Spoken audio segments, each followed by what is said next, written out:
If Moses was an Egyptian. Section 2. 4. At this point, I expect to hear the reproach that I have built up my construction, which places Moses, the Egyptian, in Akhenaton's era, drives from the political state the country was in at that time his decision to protect the Jewish people and recognize as the Aton religion the religion he gave to his people, or with which he burdened them, which had just been abolished in Egypt itself, that I have built up this edifice of conjectures with too great a certainty, for which no adequate grounds are to be found in the material itself. I think this reproach would be unjustified. I have already stressed the element of doubt in the introduction, put a query in front of the brackets, so to speak, and can therefore save myself the trouble of repeating it at each point inside the brackets. Some of my own critical observations may continue the discussion. The kernel of our thesis, the dependence of Jewish monotheism on the monotheistic episode in Egyptian history, has been guessed and hinted at by several workers. I need not cite them here, since none of them has been able to say by what means this influence was exerted, even if, as I suggest, it is bound up with the individuality of Moses. We shall have to weigh other possibilities than the one here preferred. It is not to be supposed that the overthrow of the official Aton religion completely put an end to the monotheistic trend in Egypt. The school of priests at On, from which it emanated, survived the catastrophe and might have drawn whole generations after Akhenaton into the orbit of their religious thought. That Moses performed the deed is quite thinkable. Therefore, even if he did not live in Akhenaton's time and had not come under his personal influence, even if he were simply an adherent or merely a member of the school of On, this conjecture would postpone the date of the Exodus and bring it nearer to the time usually assumed, the 13th century. Otherwise, it has nothing to recommend it. We should have to relinquish the insight we had gained into Moses' motives and to dispense with the idea of the Exodus being facilitated by the anarchy prevailing in Egypt. The kings of the 19th dynasty following Akhenaton ruled the country with a strong hand, all conditions, internal and external, favoring the Exodus, coincide only the period immediately after the death of the heretic king. The Jews possess a rich extra-biblical literature where the myths and superstitions are to be found, which in the course of centuries were woven around the gigantic figure of their first leader and the founder of their religion, and which have both hallowed and obscured that figure. Some fragments of sound tradition, which had found no place in the Pentateuch, may lie scattered in that material. One of these legends describes in an attractive fashion how the ambition of the man Moses had already displayed itself in his childhood, when Pharaoh took him into his arms and playfully tossed him high. The little 3-year-old snatched the crown from Pharaoh's head and placed it on his own. The king was startled at this omen and took care to consult his sages. Then again, we are told of victorious battles he fought as an Egyptian captain in Ethiopia, and in the same connection that he fled the country because he had reason to fear the envy of a faction at court, or even the envy of Pharaoh himself. The biblical story itself lends Moses certain features in which one is inclined to believe. It describes him as choleric, hot-tempered, as when in his indignation he kills the brutal overseer who ill-treated a Jewish workman, or when in his resentment at the defection of his people he smashes the tables he has been given on Mount Sinai. Indeed, God himself punished him at long last for a deed of impatience. We are not told what it was, since such a trait does not lend itself to the glorification. It may very well be historical truth. Nor can we reject even the possibility that many character traits the Jews incorporated into their early conception of God when they made him jealous, stern, and implacable, were taken all fond from their memory of Moses. For in truth it was not an invisible God, but the man Moses, who had led them out of Egypt. Another trait imputed to him deserves our special interest. Moses was said to have been slow of speech.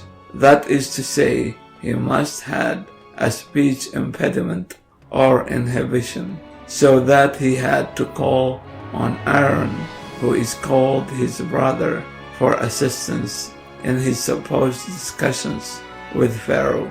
This again may be historical truth, and would serve as a welcome addition to the endeavor to make the picture of this great man live. It may, however, have another and more important significance. The report may, in a slightly distorted way, recall the fact that Moses spoke another language and was not able to communicate with his Semite Neo-Egyptians without the help of an interpreter, at least not at the beginning of their intercourse. Thus, a fresh confirmation of the thesis Moses was an Egyptian. It looks now as if the train of thought has come to an end, at least for the time being. From the surmise that Moses was an Egyptian, be it proven or not, nothing more can be deduced from the moment.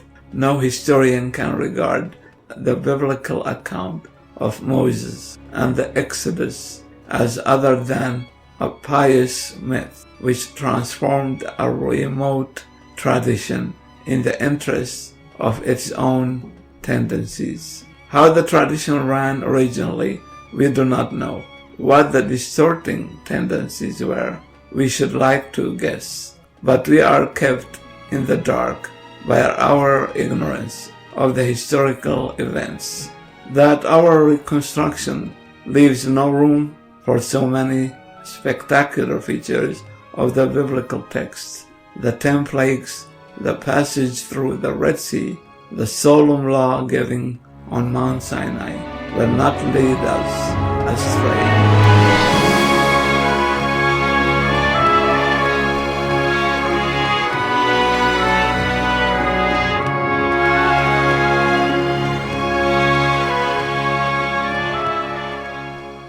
But we cannot remain indifferent on finding ourselves in opposition to the sober historical researches of our time. These modern historians, well represented by E. Meyer, follow the biblical text in one decisive point. They concur the Jewish tribes, who later on become the people of Israel, at a certain time accepted a new religion. But this event did not take place in Egypt, nor at the foot of the mount in the Sinai Peninsula, but in a place called Meribat Kadesh, an oasis distinguished by its abundance of springs and wells in the country south of Palestine, between the eastern end of the Sinai Peninsula and the western end of Arabia. There they took over the worship of a god Yahweh, probably from the Arabic tribe of Midianites who lived nearby. Presumably other neighboring tribes were also followers of that god. Yahweh was certainly a volcano god, as we know. However, Egypt has no volcanoes, and the mountains of the Sinai Peninsula have never been volcanic. On the other hand, volcanoes which may have been active up to a late period are found along the western border of Arabia. One of these mountains must have been the Sinai Horeb, which was believed to be Yahweh's abode. In spite of all the transformations the biblical text has suffered, we are able to reconstruct, according to E. Meyer, the original character of the god.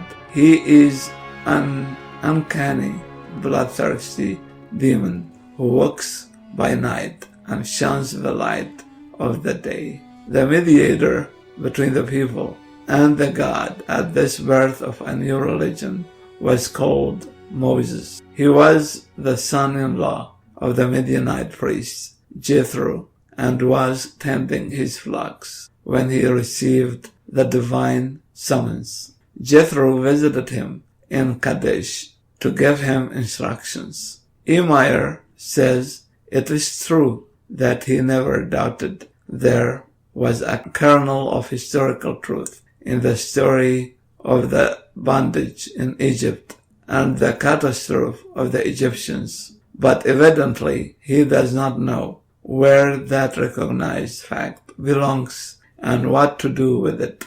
Only the custom of circumcision is he willing to drive from the Egyptians. He enriches our earlier discussion by two important suggestions. First, that Joshua asked the people to accept circumcision, in quotation marks, to roll away the reproach of Egypt.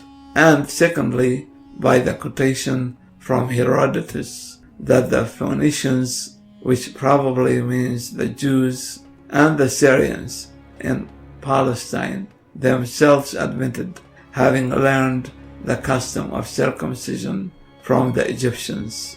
But an Egyptian Moses does not appear to him. Quotation, the Moses we know was the ancestor of the priests of Kadesh. He stood therefore in relation to the cult, was a figure of the genealogical myth and not an historical person. So not one of those who has treated him as an historical person, except those who accept tradition wholesale as historical truth, has succeeded in filling this empty shape with any content, in describing him as a concrete personality.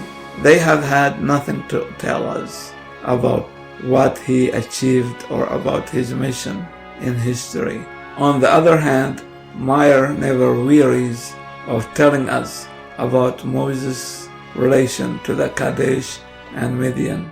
Quotation mark, the figure of Moses so closely bound up with Midian and the holy places in the desert. End of quotation. Quotation again, this figure of Moses is inextricably associated with Kadesh, Massa, and Meribah. The relationship with a Midianite priest by marriage completes the picture. The connection with the Exodus, on the other hand, and the story of his youth in its entirety are absolutely secondary and are merely the consequence of Moses having to fit into a connected, continuous story. End of quotation. He also observes that all the characteristics contained in the story of Moses youth were later omitted. Quotation: Moses in Midian is no longer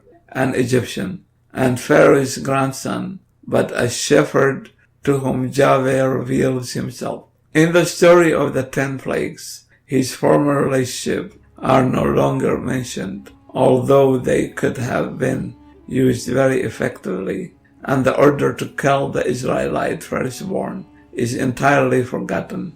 In the Exodus and the perishing of the Egyptians, Moses has no part at all. He is not even mentioned. The characteristics of a hero, which the childhood story presupposes, are entirely absent in the later Moses. He is only the man of God, a performer of miracles, provided with supernatural powers by Yahweh. End of quotation. We cannot escape the impression that this Moses of Kadesh and Midian, to whom tradition could even ascribe the erection of a brazen serpent as a healing god, is quite a different person from the august Egyptian we had deduced, who disclosed to his people a religion in which all magic and sorcery were more strictly abhorred. Our Egyptian Moses differs perhaps no less from the Midian Moses than the universal God Aten differed from the demon Yahweh on his divine mountain. And if we concede any measure of truth to the information furnished by modern historians, then we have to admit that the thread we wished to draw from the surmise that Moses was an Egyptian has broken off for the second time. This time, so it seems, without any hope of its being tied again.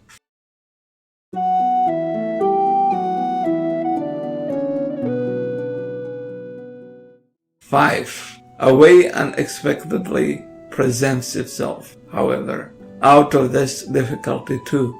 The efforts to recognize in Moses a figure transcending the priest of Kadesh and confirming the renown with which tradition had invested him were continued after Emeyer by Gressman and others. In 1922, E. Selen made a discovery of decisive importance. He found in the book of the prophet Hosea, second half of the 8th century, unmistakable traces of a tradition to the effect that the founder of their religion, Moses, met a violent end in a rebellion of his stubborn and refractory people. The religion he had instituted was at the same time abandoned. This tradition is not restricted to Hosea. It recurs in the writing of most of the later prophets. Indeed, according to Selen, it was the basis of all the later expectations of the Messiah. Towards the end of the Babylonian exile, the hope arose among the Jewish people that the man they had so callously murdered would return from the realm of the dead and lead his contrite people, and perhaps not only his people, into the land of eternal bliss. The palpable connections with the destiny of the founder of a later religion do not lie in our present course. Naturally, I am not in a position to decide whether Selen has correctly interpreted the relevant passages in the prophets. If he is right, however, we may regard as historically credible the tradition he recognized, for such things are not readily invented. There is no tangible motive for doing so, and if they have really happened, the wish to forget them is easily understood. We need not accept every detail of the tradition. Selen thinks that Shittim in the land east of the Jordan is indicated as the scene of the violent deed. We shall see, however, that the choice of this locality does not accord with our argument. Let us adopt from Ceylon, the surmise that the Egyptian Moses was killed by the Jews and the religion he instituted abandoned. It allows us to spin our thread further without contradicting the trustworthy results of historical research. But we venture to be independent of the historians in other respects and to blaze our own trail. The exodus from Egypt remains our starting point. It must have been a considerable number that left the country with Moses. A small crowd would not have been worth the while of that ambitious man. With his great schemes, the immigrants had probably been in a country long enough to develop into a numerous people. We shall certainly not go astray, however, if we suppose with the majority of research workers that only a part of those who later became the Jewish people had undergone the fate of bondage in Egypt. In other words, the tribe returning from Egypt combined later in the country between Egypt and Canaan with other related tribes that had been settled there for some time. This union, from which was born the people of Israel, expressed itself in the adoption of a new religion, common to all the tribes, the religion of Yahweh.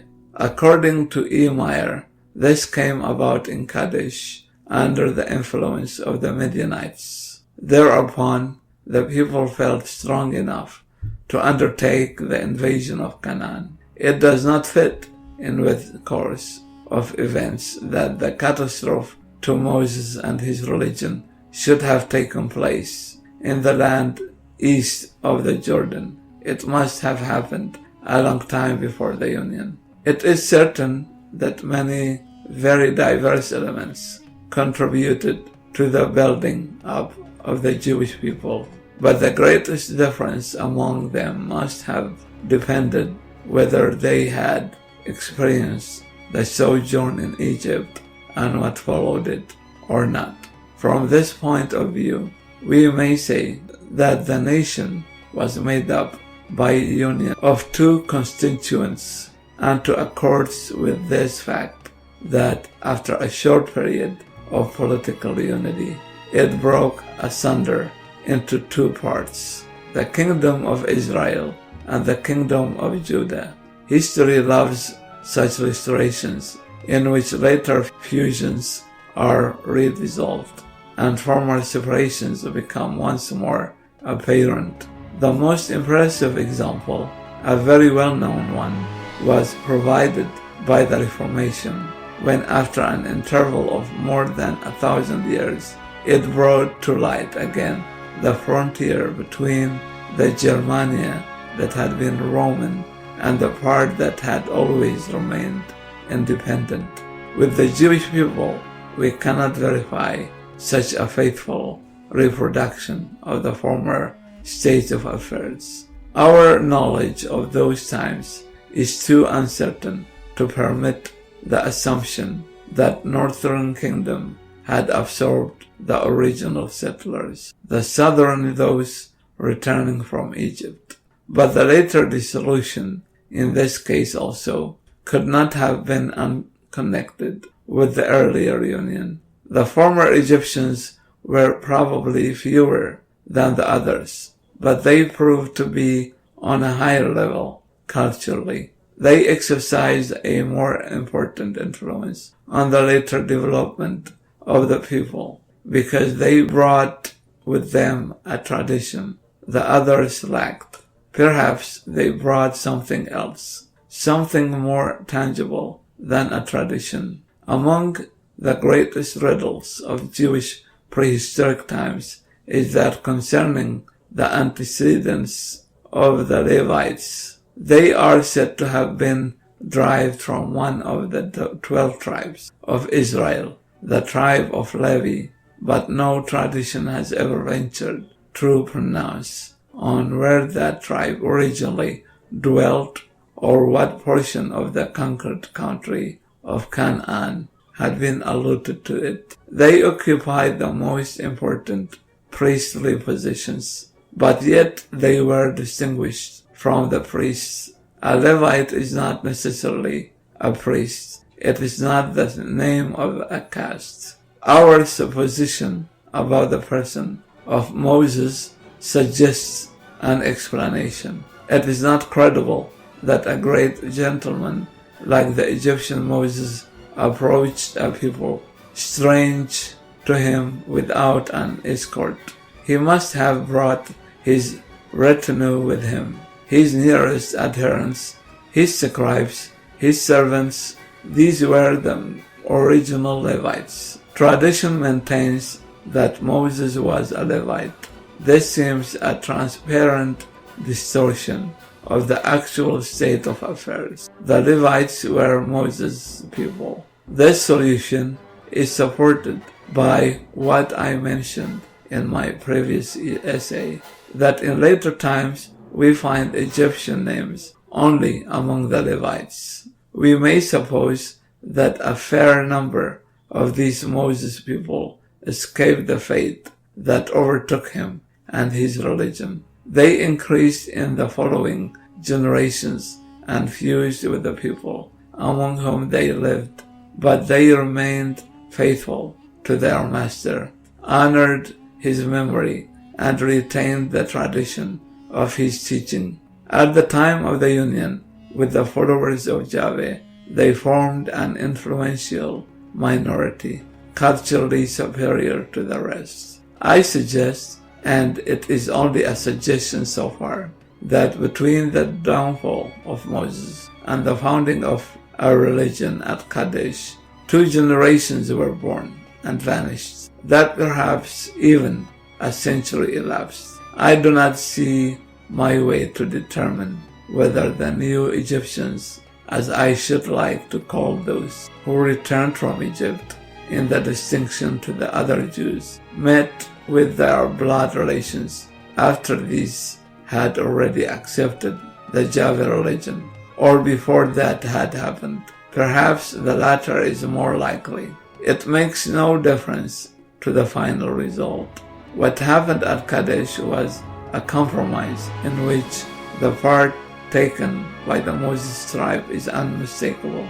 Here we may call again on the custom of circumcision, which a kind of late fossil has repeatedly rendered as an important service. This custom also became the law in the Yahweh religion, and since it is inextricably connected with Egypt, its adoption must signify a concession to the people of Moses. They, or the Levites among them, would not forego this sign of their consecration. They wanted to save so much of their old religion, and for that price they were willing to recognize the new deity and all that the Median priests had to say about him. Possibly they managed to obtain still other concessions. We have already mentioned that Jewish ritual ordains a certain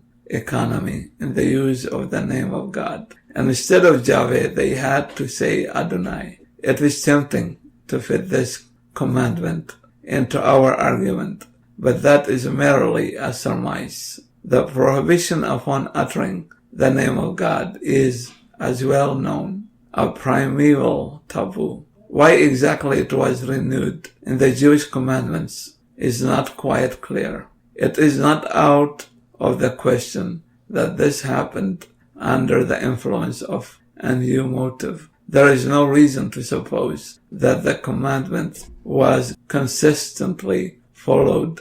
The word Yahweh was freely used in the formation of personal theophorus names, i.e. in combination such as Jochanan, Jehu, Joshua. Yet there is something peculiar about this name. It is well known that biblical exegesis recognizes 2 sources of hexatok. They are called J and Eve because the one uses the holy name of Yahweh, the other that of Elohim. Elohim, it is true, not Adonai. But we may here quote the remark of one writer that different names are distinct sign of originally different gods. We admitted the adherence to the custom of circumcision as evidence that at the founding of the new religion at Kadesh,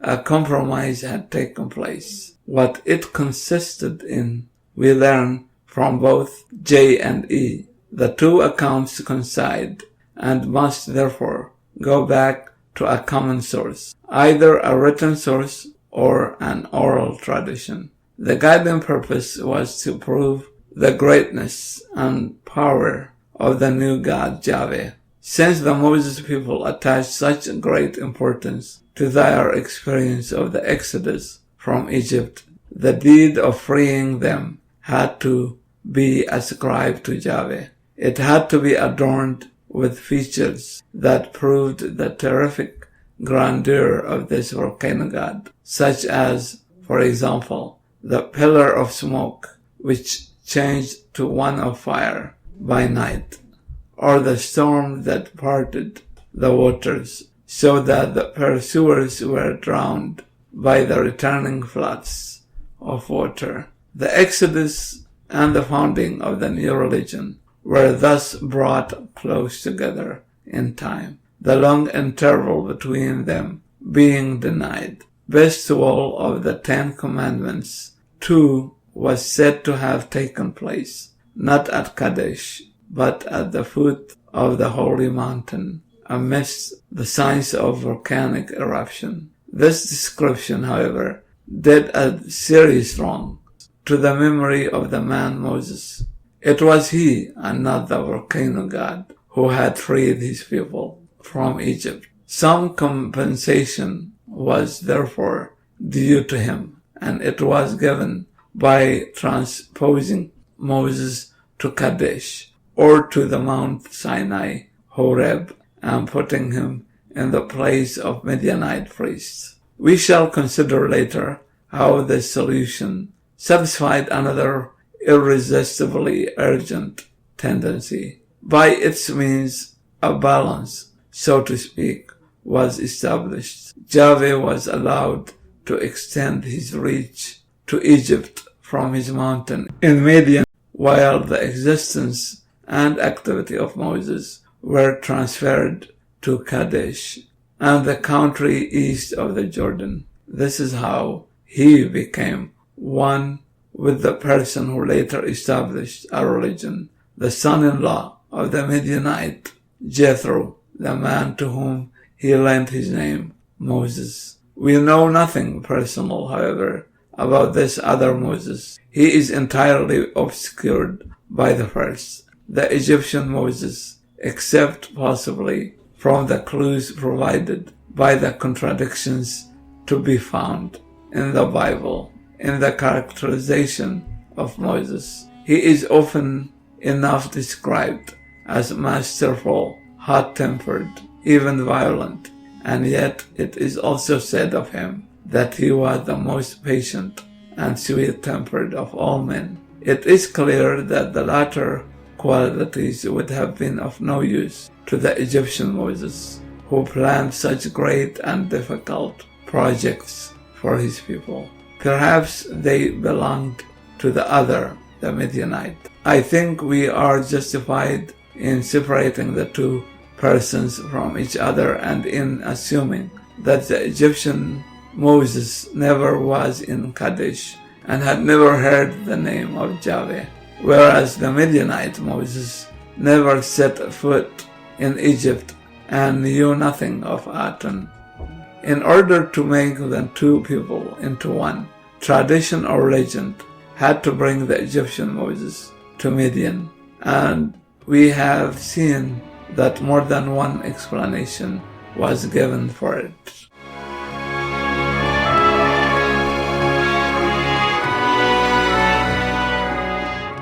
Six, I am quite prepared to hear anew the reproach that I have put forward, my reconstruction of the early history of the tribe of Israel with undue and unjustified certitude. I shall not feel this criticism to be too harsh, since it finds an echo in my own judgment.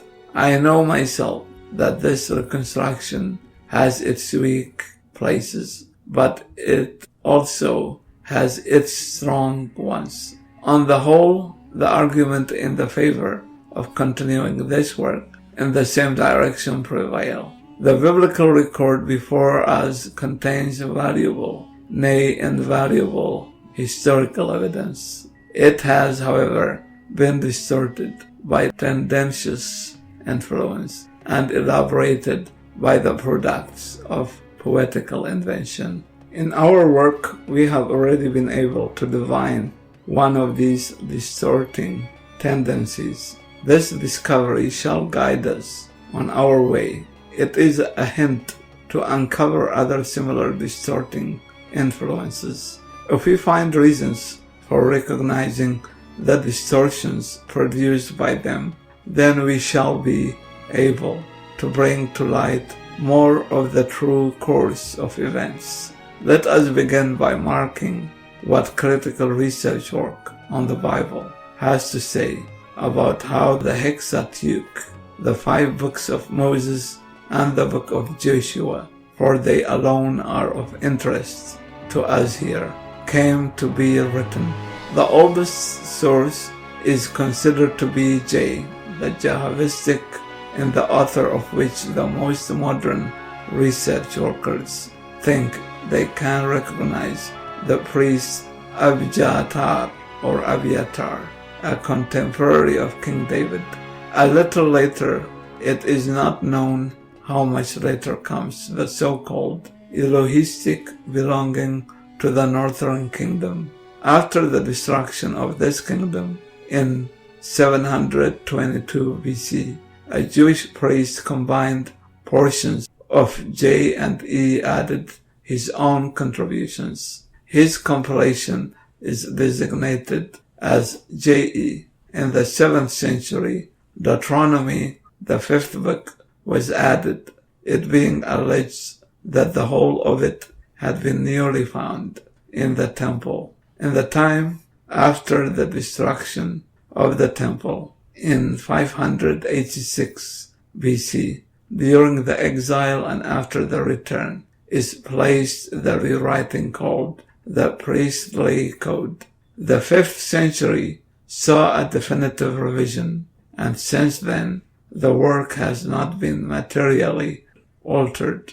The history of King David and his time is most probably the work of one of his contemporaries. It is real history, 500 years before Herodotus, the father of history. One would begin to understand this achievement if one assumed, in terms of my hypothesis, Egyptian influence. The suggestion has even been made that early Israelites, the scribes of Moses, had a hand in the invention of the first alphabet. How far the accounts of former times are based on earlier sources or on oral tradition, and what interval elapsed between an event and its fixation by writing, we are naturally unable to know. The text, however, as we find it today, tells us enough about its own history. 2 distinct forces, diametrically opposed to each other, have left their traces on it. I hope you have enjoyed this episode. Please share it and support us through the links available with this episode. Thank you and see you next time.